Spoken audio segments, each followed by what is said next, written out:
Welcome back to Trents, welcome back to the channel. Have I got something to show you today? I've just had a phone call about a naughty little gem I want to show you guys. All these new cars these days have got all these gizmos and gadgets. Well, this car is proof that you don't need turbos or even touchscreens to have a good time. This car is as iconic as an 80s hair metal, but with less hairspray and more horsepower. Let's check it out.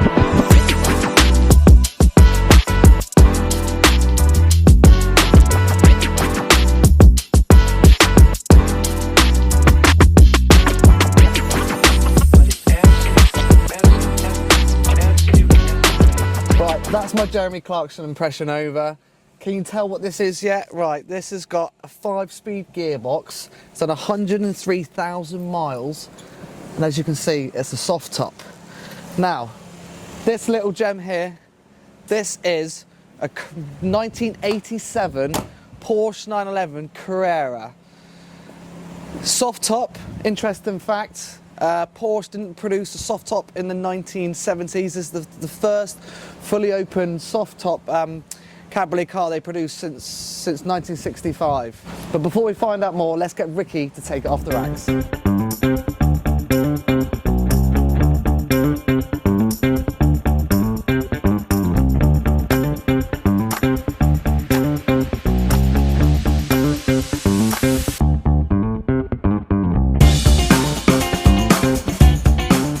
Excuse the wind and rain, but I really wanted to show you this gem. So this is a Category S vehicle, meaning it's been written off by the insurance company and it's got some structural damage. Let's take a closer look at the damage. It's on the offside here, so driver's side. You can see here it's been hit in this rear quarter panel. Obviously the tail light smashed. The rear bumper seems okay, but it's come down and had a bit of a crack there. So the whole quarter is going to need a repair of some sort. Whether that's possible, I don't know. I'm not an expert on that, unfortunately. And then if we come down to the front of the vehicle, so the whole door seems intact here, but it's this big, iconic these big fenders, these iconic fenders. You can see it's taken a big hit there. That looks like it should be. Hopefully someone could find one online. There are parts available out there for these. We had a similar vehicle, 1985 Porsche coupe version, so it wasn't the cabriolet version. We'll insert some pictures on that we had for break-in a little while ago. Not too many parts left though, so there are parts available on there. You can see these big round headlights. This driver's side one smashed, and then there's damage to the bumper here on that one. The rest of the car looks sound. I don't know if that bonnet will open, not just yet, but we'll see if we can get it open, see what's under there. If we come round to the near side, everything all looks intact, so all looks pretty neat and tidy. So it's just that offside that needs repair in there, and it's come out there as well. So we'll move on the inside of the car. As you can see, it seems pretty neat and tidy on here.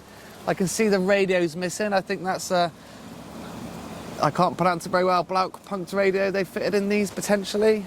I'm only guessing by the last one we had in the similar one on that one. So yeah, very old school. Like I said, no touchscreens, no turbos needed to have fun in these.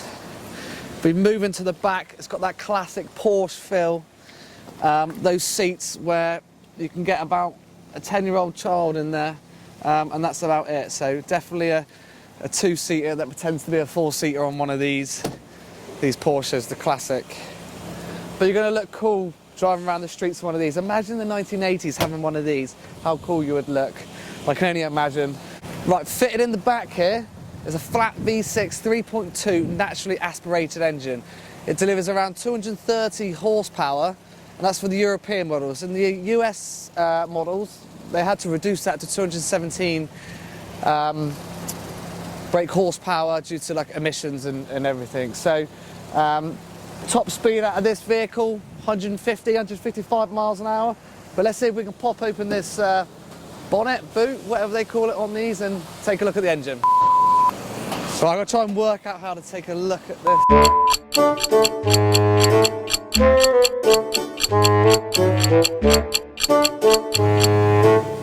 Right, I've put the fuel flap open. That's not what I want. Pop that back down.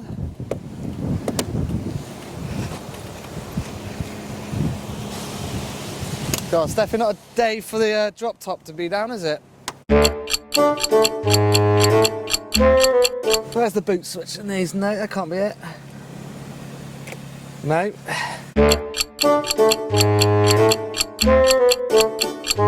I heard something. Oh. No, that may have been the bonnet. But while we're here, we'll look at the bonnet. Again, this car's a lot older than me. I don't know how they open these things. Oh.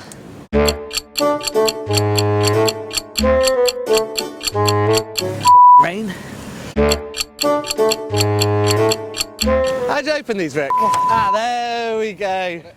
We got it. There we go. So that little bugger right there. Okay, so yeah, like we said, obviously the engine's in the back on these things. I don't think there's been any damage up along here, which looks okay. So they've obviously got the spare there. Battery's fitting in the front. We've got a jack down there. Okay. Right, now, time for the boot engine bay. Right, it's time to show you under the boot. Now, I won't lie, it did take me a little bit of a while to work this out. I won't tell you how long.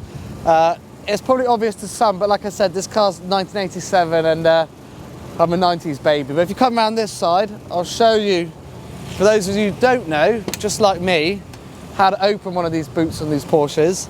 There's actually a catch right here. Who would have thought? Easy as that.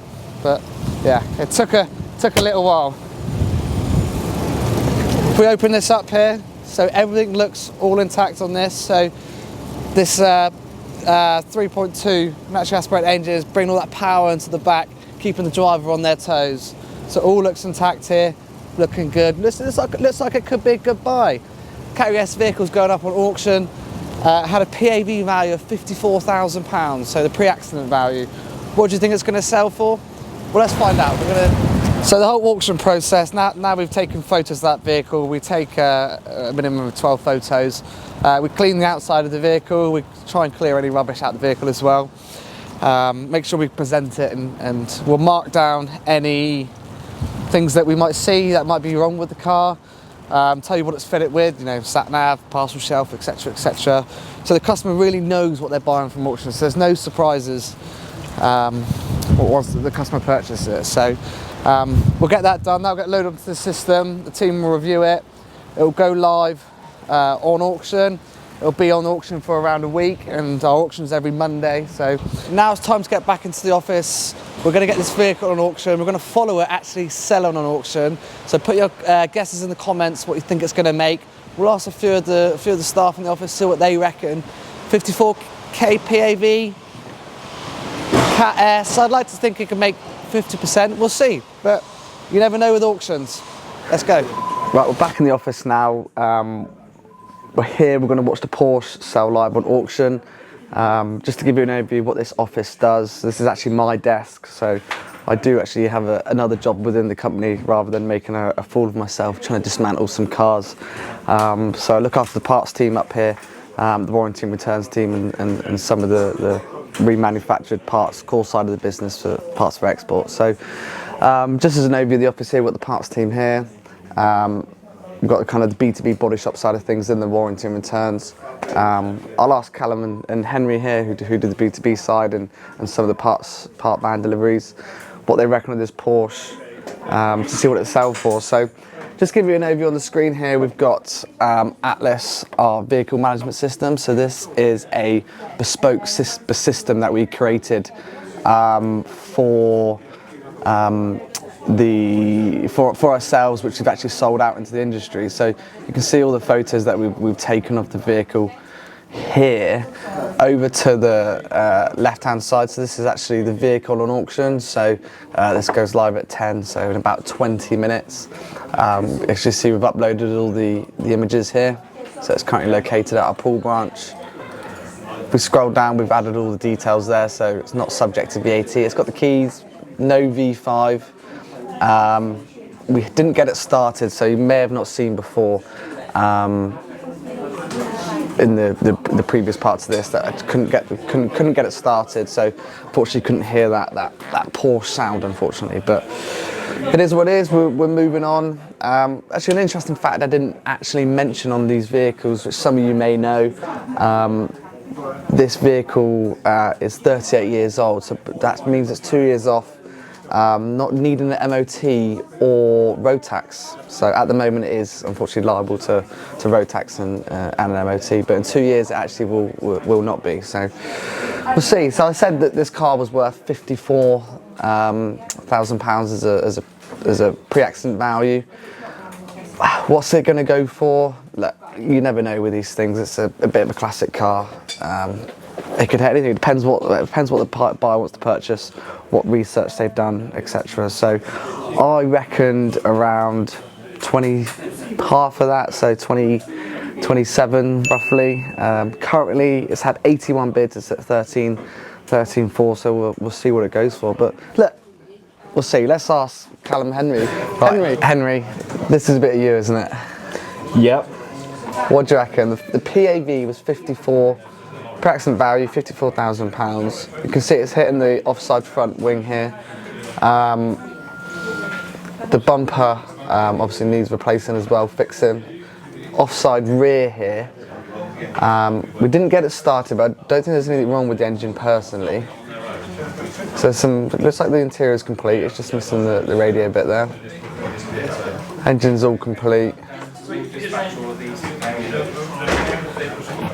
What do I think of it? It's currently at 13.4. Now, what do you reckon it's going to go for? It's a tough one. You never know with these things. 54 grand, what would you pay for it? Something like that to repair it? Maybe 10, 15? Well, it's at 13.4 now. What do you reckon it's going to sell for? Sorry, not what you would pay for it. 25, I reckon. Yeah, you reckon 25? Yeah. Should we do a competition? Should we see whoever gets closest? We'll do it between you. Oh, Cal's not there. We'll have to maybe get someone else in. We'll see. We'll maybe food on Friday. We get a Wendy's on a Friday, so whoever's closest to the nearest £10, we'll say, or 500, nearest 500. That'd be. Can we get that in writing? Yeah, we'll get that in writing. And £54,000 per accident value. What do you reckon it's going to sell for? Henry has gone, I'll tell you, 25 and a half. Okay. I said to the nearest £500, so you can go in £500 increment. I said closest to it wins a Wendy's from the other two. I would say 32. You go 32. I'll put it down for 32. I'm feeling optimistic. 32. 32. 32. I don't know what to go for then. I'm stuck now. Do I go in the middle? Do I play 40. This tactically now? 40. I've managed to create a little bet to win. I'm going to go, tell you what, I'm going to go 13.4 now. I'd like to think it can make 27. I'm going to go for. Maybe wrong, who knows, we'll see. But yeah, that's all right. I'll let you know in a minute, Cal. All right. We've got 7 minutes to the auction. Oh, so, okay. Cool. Yeah, we'll see. Let's see who the Wendy's is on. Right, while waiting for the auction to go live, actually it'd be good to show you this picture. I can't give a date around it, but looking at some of the vehicles here, I'm going to say 1980s. So this is actually part of the site that we're actually on, in the original sites where it started in 1926. So here's the kind of main Ringwood Road here. You know, this used to be a petrol station, is now a car sales place. That is Volvo there, then it went to Audi, and now it's back to Volvo. So we've still got this bit here. We've actually expanded to take this whole yard out down here, and head office is around here out the picture. And then we've also got this bit now at the back here, which is where our big BH1 facility is. So you know, we have everyone sort of come through here, up the ramp. This is where we were dismantling the Mercedes in the previous videos. But straight through at the back here, it's 100,000 sort of square foot areas where we have our BH1 facility. So where we've got the 2 dismantling lines coming through and the parts distribution. Not only that, we've got a site just around 8 miles down the road in an area called Holton Heath, which does similar to BH1 facility, just doesn't do the vehicle dismantling, just does the parts distribution as well. So I've just logged in here actually, so we can see a few more details. So we've got 2.5 minutes left. It's at 3:04. We've had another bet in from Emily, who's actually recording this right now, who is my cousin. So look, it's a family business. Emily doesn't actually work for the business, she's got her own marketing company. So shout out Emily, who's giving me a smile there. So yeah, she's got a bid at 19.5. So if you lose this, Emily, the Wendy's is on you. But you see, she might have a good guess, you know. It's at 13.4, but you know these auctions, what they're like. They can just keep going up and up last minute. If someone gets it for less than 19, or even around that, what it's for, I think that's a cheap car. But it's one of them. It's an unusual one. Sometimes they can make good money. Sometimes they can miss out. But look, we'll see. We'll see. But it's getting close now. We've got 1 minute 55. I'm surprised it's not gone up again. This could be a bit of an anti-climax if it doesn't go up last minute as planned or expected. But that can happen. So we'll see. 1 minute 42 left. Nothing's changed.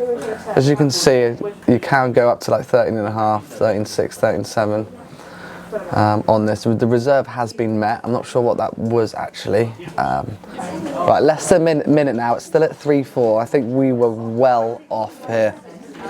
I think it just shows that you know, I've seen some cars go through auction. I don't follow the auctions too much. I tend to have more focus on the parts side of the business. But I think it just shows that, you know, yeah, category S vehicle, old classic Porsche, but you know, for that money, oh, we've got a bid go up to 14,000. Okay, now, but what happens now, you'll see, so the time reset just over a minute. So every time there's a bid, it will just go back to up to a minute. So at 14.1 right now. What's the guy on storage yours? I'm going to start going 14.1, 14.2. Still 14.1 at this moment in time, so 84 bids. We had 3 bids in the last couple minutes there. Last few seconds. So 50 seconds, 14.1. God, I'd like to sit and get a bit more than that for what it is. I think some people like to tease people. They like to put it down to the last sort of 5-10 seconds to then creep it up, like it's playing mind games kind of things. It is a competition at the end of the day, isn't it? So why not? 14.1, 20 seconds left. Surely not. Surely it can do better than that. Let me know what you guys think. You know, the comments. Is that too cheap? Should it have gone for more? What did you expect? 10 seconds left. Still no bids. 7, 6, 5, 4, 3, 2, 1. Closing. I think it's sold. So it looks like it's closing now. Auction closed. 14.1 that is. So yeah, go well off. I lost that. I think Henry's won that at 25.5. So we're well off. 14.1 that sold for. Actually no, Emily. Sorry, I think you won that one actually. Closest at 19.5, but 14.1. Yeah, surprised by that. You know, let us know what you think. Is that too cheap? 54k P.A.V. What kind of percentage is that? They bought it at 26% of the pre-accident value, I think. Yeah, that's a cheap car. So it'd be good to see if, look, we don't always know what happens with these vehicles once you sell them. It'd be good to maybe see it out there one day, if there's any content online, to see if there's who it's sold to, it back on the road with vehicles like this. There'll obviously be, you know, for us, how we make money out of this, there'll be some fees on top of that. I can't remember off the top of my head what they'll be, so we'll make a little bit of money out of that. So 14.1, it's cheap. But, thanks for watching, guys. Tune in for more. See you soon.